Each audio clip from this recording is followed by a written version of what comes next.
সন্দেশখালীর পরিস্থিতি নিয়ে উত্তপ্ত রাজ্য রাজনীতি। ঘটনার জল গড়িয়েছে সংসদ পর্যন্ত। এসবের মাঝে এবার রাজ্যে আসছেন প্রধানমন্ত্রী নরেন্দ্র মোদী।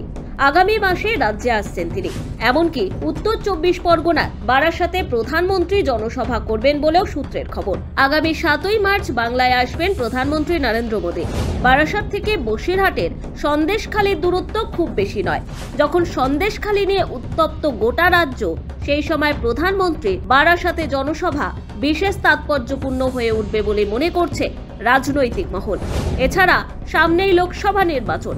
স্বাভাবিকভাবেই ভোটের আগে প্রধানমন্ত্রীর বাংলা সফর এবং বারাসাতে জনসভা নির্বাচনের দিক থেকে বিশেষ গুরুত্বপূর্ণ হতে চলেছে বলেই মনে করছেন রাজনৈতিক কারবারিরা। প্রায় 1.5 মাসের বেশি সময় ধরে উত্তপ্ত সন্দেশখালী। ফেরার শেখ শাহজাহান, তার ওপর জনরোষ। গ্রামের মানুষদের সর্বশান্ত করার, গ্রামের মহিলাদের যৌন নির্যাতনের অভিযোগে কাঠগোড়ায় শাহজাহান ঘনিষ্ঠ উত্তম সর্দার শিবু হাজরা সহ বেশ কয়েকজন। এই পরিস্থিতিতে যাওয়ার পথে আক্রান্ত হয়েছিলেন বিজেপি নেতাকর্মীরা। পুলিশের সঙ্গে ধস্তাধস্তিতে মাটিতে পড়ে জ্ঞান হারান রাজ্য বিজেপির সভাপতি সুকান্ত মজুমদার। তাকে হাসপাতালেও ভর্তি করতে হয়। অন্যদিকে শেখ শাহজাহান ও তার সাগরেদদের ধরার দাবিতে পথে নেমে প্রতিবাদ জানান সন্দেশখালীর মহিলারা।